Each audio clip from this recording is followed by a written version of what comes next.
And you're watching ESS Connect. When we think of the word massacre, a French term that originated in the 16th century, we don't often associate it with the Caribbean. It conjures up images of white sand beaches, exotic cocktails, steel bands, and reggae music. Not random, brutal, or masculine. And why not? 39 years ago, 909 people lost their lives. Not 2,749 kilometers away from here, in one of the Caribbean's most infamous massacres, the Jamestown Massacre, that took place in Guyana, 1978. So guys, sit tight and help us count down 5 Jamaican massacres.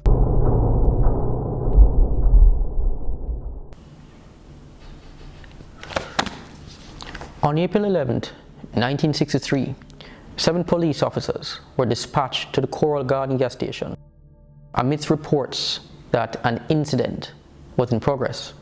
When they arrived, they saw 6 Rastamen armed with spears and machetes. The men were asked to drop their weapons, to which they complied.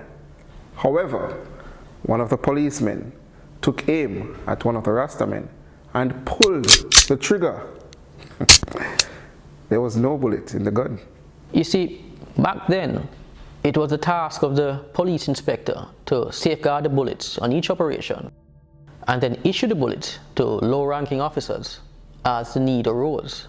Enraged that the officer had dared to fire his gun without provocation, the Rastamen then attacked the policemen, stripping some of them of their weapons, then proceeded to chop them with their machete. After the smoke cleared, hours later, there were 8 fatalities.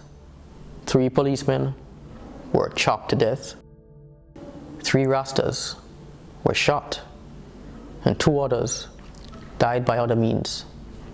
The incident was later dubbed the Coral Gardens Massacre. But wait guys, this event neither started nor ended here. Long before that fated Friday, the leader of the Rastamen, one Rudolph Franklin, had had numerous run-ins with police. He routinely was harassed by his neighbors, doused with gasoline, shot 3 times and left for dead. 2 years prior, Franklin's father died and Franklin inherited a plot of land. The land was adjacent to the prestigious and infamous Rosal property. Also, against this backdrop, was Jamaica's looming independence from Great Britain, and many young black men in the tradition of Leonard Howell began to distance themselves from slavery and the plantation culture by embracing Africa through Rastafarianism. The state's response to this was to demonize anyone who adopted this repugnant lifestyle. The term Rasta back then was synonymous with thief, filth, devil. And Rastas everywhere were thought to be a threat to national security. Franklin, he was a poor black Rasta man. He spent his days farming crops, sometimes ganja, and burning charcoal. But his lifestyle and his existence, it seemed to disturb the headman at the Rosal property, one Edward Fowler, who would later report him to the police on several occasions. On one of these occasions, Franklin was physically harassed by the police and was served notice to leave his own property. As if this wasn't bad enough, upon leaving his own property, he stopped by a nearby gas station to ask for a drink of water. The manager responded by dousing him with gasoline. He then threatened to set him ablaze if he did not leave his property. Amid all this, the police were called and a verbal altercation ensued. Franklin, being in possession of a machete, he was shot 3 times in the stomach and, like garbage, tossed in the back of the police jeep en route to the hospital, where he was believed to be dead. 3 months later, he was released from the hospital, charged and convicted for the possession of ganja. He served 3 months in jail. And by this, Franklin would have been teeming with revenge. On that fateful day, April 11th, 1963, Franklin gathered 5 of his brethren, all of them Rastas, and together they visited untold violence and death on all of Franklin's abusers. First victim was the headman at Rosard property, Edward Fowler. Then, the next victim was a traveling salesman, just an eyewitness. Both of them were chopped to death. Afterwards, Franklin went to the gas station that he had visited prior and doused the place with gasoline and set it ablaze. Now the rest, as you say, is history. Following the events that took place at Coral Gardens, the Jamaican government, under the leadership of then Prime Minister Alexander Bustamante, mounted a violent and bloody campaign against the Rastafarian movement in Western Jamaica. The news feed, extra, read all about it. Rastas wanted dead or alive, resulting in the widespread displacement, physical harassment, and death of untold Rastafarians. The Rastas were lynched, they were beaten, they were trimmed, they were tortured, and they were jailed. Over 300 Rastas were imprisoned the week following the Coral Gardens massacre. And 1,000 Rastas were killed and never heard from again. 55 years later, Jamaican Prime Minister Andrew Holness, in the House of Representatives on April 4th, 2017, finally apologized to the Rastas from Coral Gardens. On March 14, 2001, just before dawn, officers from the Crime Management Unit and St. Catherine South Division approached a small house in Brayton Portmore. Moments later, 3 loud explosions were heard, followed by deafening silence. The explosions drew a small crowd, and inside the house, men were heard begging for their lives. But the pleas fell on deaf ears as another round of explosions sounded. When the gunfire ceased, it was discovered that 7 males, ranging from ages 15 to 20 years, were fatally shot by the police. This event later became known as the Brayton 7.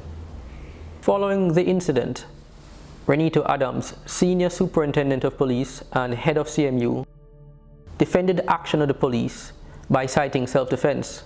According to Adams, they went at the location to arrest one of the 7, Christopher Grant, in connection to murder.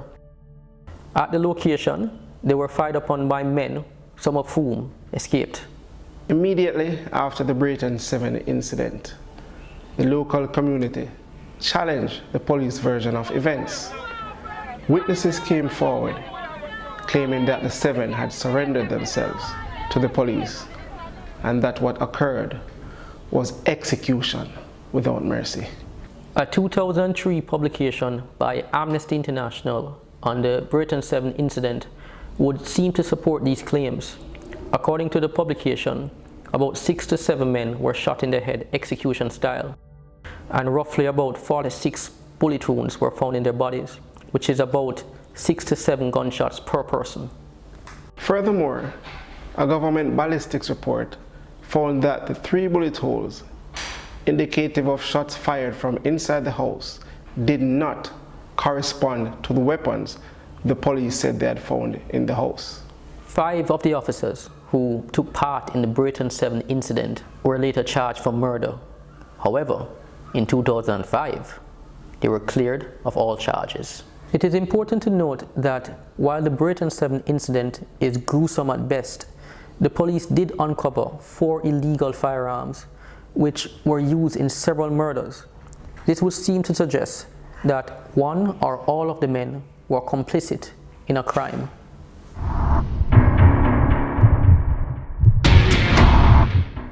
On the 5th of October 2005, at approximately 3 a.m., residents of Barnes Avenue awoke to the piercing screams of 10-year-old Sasha Gay Brown. When they went to investigate, they found the Brown's residence engulfed in flames and quickly discovered that the place was firebombed by a group of masked gunmen.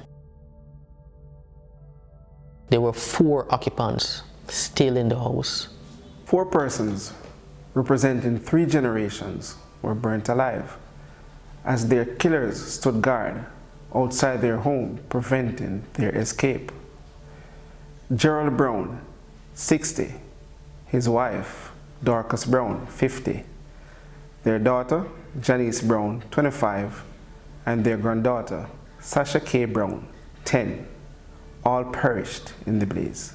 An ongoing gang feud between men from Ramsey Road and Barnes Avenue was cited as the reason behind the incident. Since August, about 6 persons were killed in the Maxfield Avenue area. The Barnes Avenue massacre was therefore thought to be a reprisal. Even the family's dog was killed. On the morning of the incident, Randall Brown, the Browns' only son, was down the street by the neighbors. When he heard gunshots, he quickly got up and ran to the direction of his house. Upon arriving there, he found that his house was shut up and set ablaze, and masked men stood guard. He, along with other residents, watched helplessly as 10-year-old Sasha K. climbed to the grill, crying, begging her attackers for mercy. Each of the residents tried to help, but every time they tried, they were fired upon by masked men who were later identified as members from the Stinger Gang. Other neighbors tried to solicit help from soldiers who were stationed in the area during that time. However, they did not assist. They claimed that because there were no police on the scene at the time. The Browns' neighbor said they could hear the screaming and begging of Sasha K. Brown, begging and pleading for someone to come and save her until her voice faded in the blaze. In the aftermath of the Barnes Avenue massacre, there was a widespread public outcry which led to the systematic eradication of every leader who has ever headed the infamous Stinger Gang, beginning in 2008 with Marlon Little Wicked Matty. Matty was gunned down by the police for his role in the incident.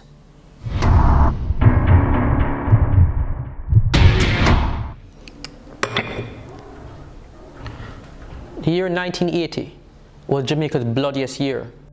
Blood flooded the streets as tension rose between the JLP and PMP factions. And after 9 months of violence, 844 people lost their lives due to politics.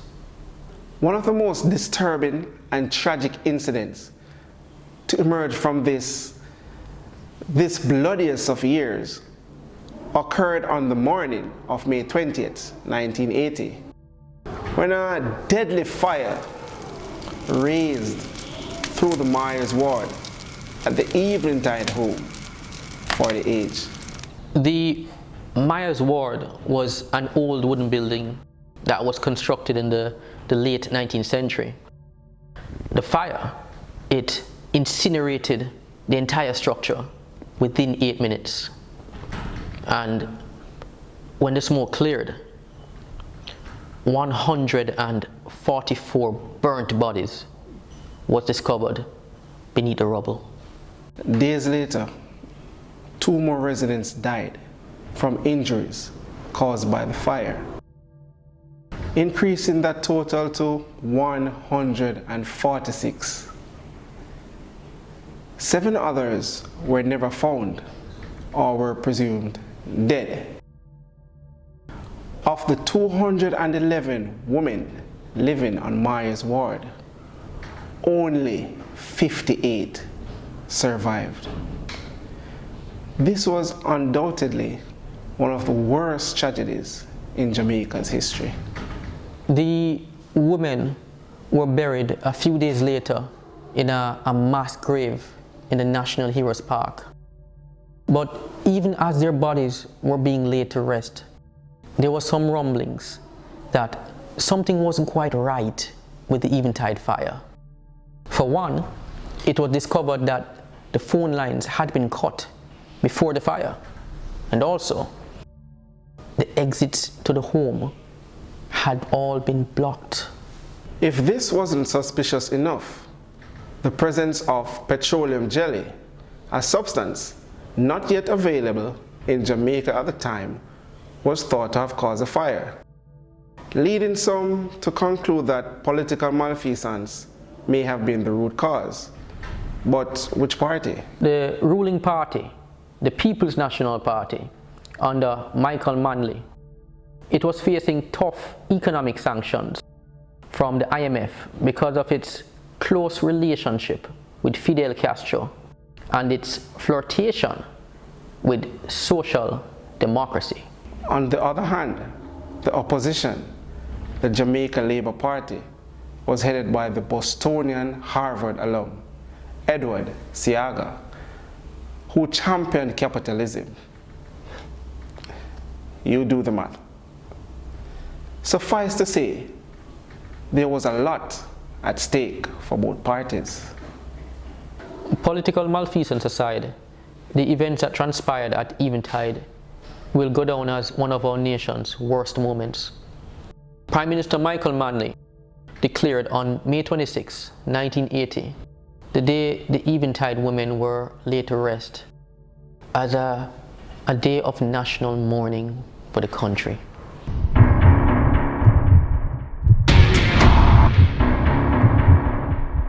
On January 5, 1978, 10 men from South Central Kingston were lured to a military base in Green Bay, St. Catherine, where they were promised guns, jobs, and money.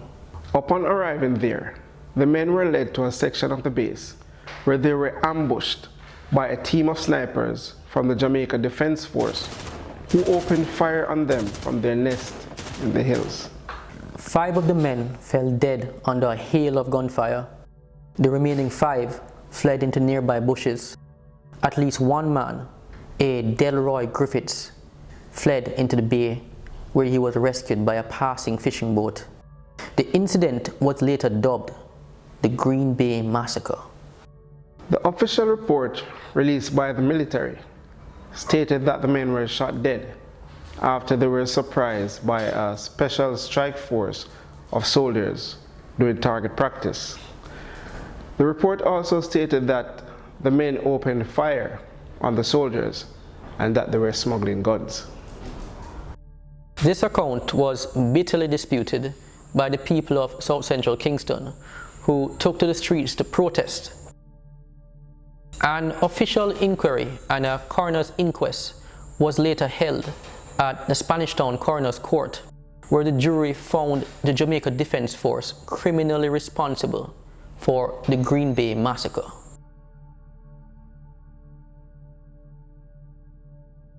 It is important to note that these men were targeted because they were alleged members of the Pau Passe gang and were thought to be a threat to national security.